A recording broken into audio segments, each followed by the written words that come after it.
The first step of the process is to drill holes to place the explosives inside the rock we want to break. Inside each hole, a primer is used to initiate the explosives. Several types of explosive products can be used to charge the holes. Essentially, the holes are filled with either packaged or bulk explosives. Primers are made of packaged emulsions or a product called boosters, combined with a detonator placed in them. The explosion exerts very high pressures way above the rock strength. This creates a zone of crushed rock immediately around the hole.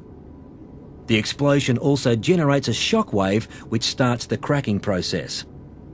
The explosive gases generated expand extremely quickly, forcing cracks apart, breaking the rock and pushing it into the nearest void. Long holes may use multiple primers.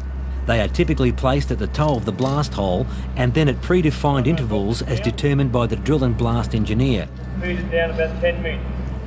Enough primers are used to ensure that the long explosive column is initiated. Even though explosives are hazardous, if stored, handled, transported and used correctly, they are safe. Explosives must always be stored in authorised areas. The different classes of explosives should be separated by physical barriers.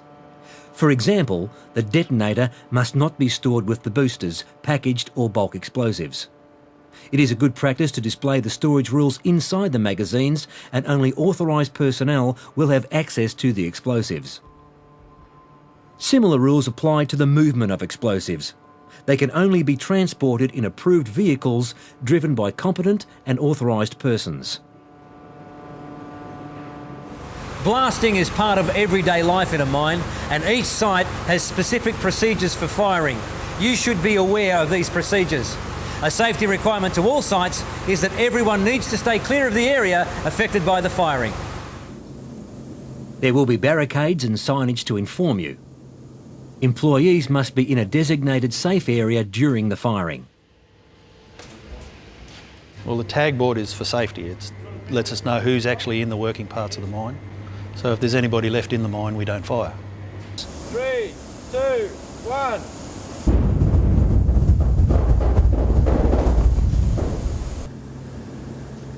In most cases, access to the firing site is restricted until a competent authorised person has cleared the area as safe.